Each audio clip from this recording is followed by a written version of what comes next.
ओम ब्रह्म सत्यम सर्वाधार।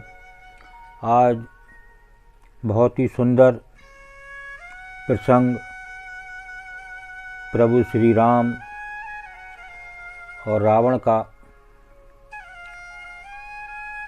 धनुष के संबंध में, तो उसको श्रवण करें। पहले धनुष के बारे में कि धनुष कैसा था उसके बारे में जानने की कोशिश करते हैं। ऐसा था धनुष, भगवान शिव का धनुष बहुत ही शक्तिशाली और चमत्कारिक था। शिव ने जिस धनुष को बनाया था उसकी टंकार से ही बादल फट जाते थे। ऐसी धनुष की टंकार थी कि बादल तक फट जाते थे और पर्वत हिलने लगते थे। ऐसा लगता था मानो भूकंप आ गया हो। ये धनुष बहुत ही शक्तिशाली था। इसी के एक तीर से त्रिपुरासुर की तीनों नगरियों को ध्वस्त कर दिया गया था। ये एक त्रिपुरासुर नगरी थी, तो एक ही तीर से उस नगरियों को ध्वस्त कर दिया गया था। इस धनुष का नाम पिनाक था। एक बार फिर सुने, बहुत से लोगों को नहीं पता होगा। इस धनुष का नाम पिनाक था। देवी और देवताओं के काल की समाप्ति के बाद इस धनुष को देवराज इंद्र को सौंप दिया गया था। देवताओं ने राजा जनक के पूर्वज देवराज को दे दिया। राजा जनक के पूर्वजों में निमि के ज्येष्ठ पुत्र देवराज थे। शिव धनुष उन्हीं की धरोहर स्वरूप राजा जनक के पास सुरक्षित था। उनके इस विशालकाय धनुष को कोई भी उठाने में क्षमता नहीं रखता था, लेकिन भगवान राम ने इसे उठाकर इसकी प्रत्यंचा चढ़ाई और इसे एक झटके में तोड़ दिया। श्री रामचरितमानस में एक चपाई आती है, उठाऊं राम भजऊं भबु चापा, मेटहु तात जनक परितापा। राम सिया राम जय जय राम। राम सिया राम जय जय राम।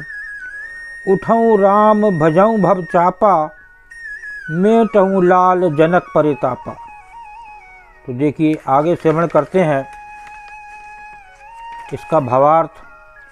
गुरु विश्वामित्र जनक जी का बेहद परेशान और निराश देखकर श्री राम जी से कहते हैं कि हे पुत्र श्री राम, उठो और भव सागर रूपी इस धनुष को तोड़कर जनक की पीड़ा का हरण करो।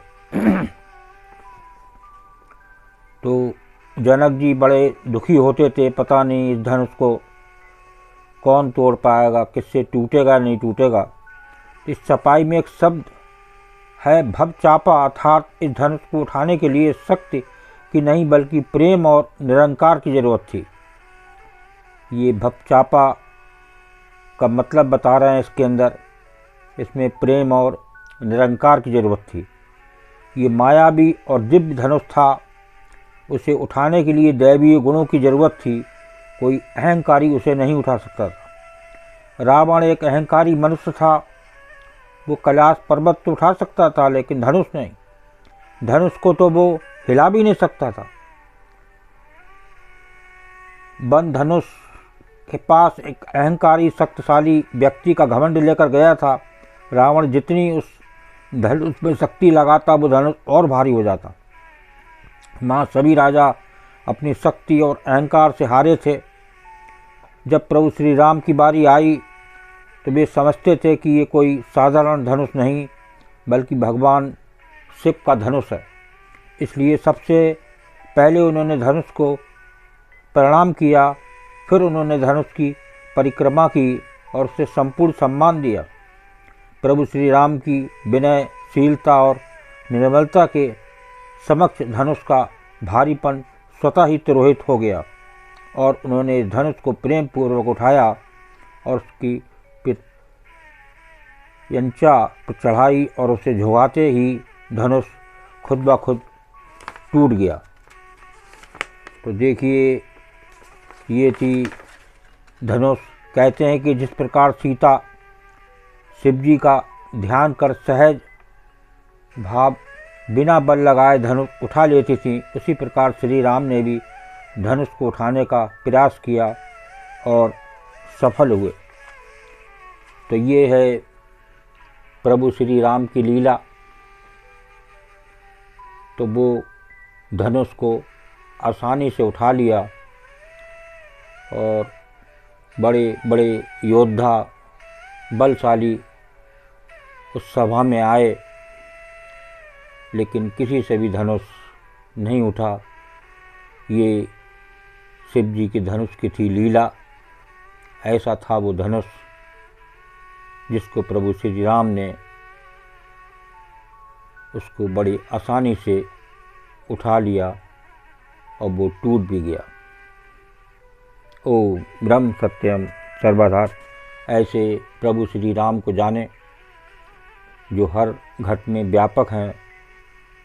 तो जब उनकी याद करेंगे तो निश्चित ही वो आपका ध्यान रखेंगे और एक दिन ऐसा भी आएगा कि आपको उनको अंदर दर्शन भी हो सकते हैं। एक प्रभु श्री राम के नाम में ही इतनी शक्ति है कि प्रभु का श्री राम लिखने के बाद पत्थर तैर जाते थे। और हाँ, श्री हनुमान जी के सारे काम जब वो करते थे, वो जय श्री राम कहते थे और सब काम सिद्ध हो जाते थे। ये है प्रभु श्री राम की लीला। ओम ब्रह्म सत्यम सर्वदा।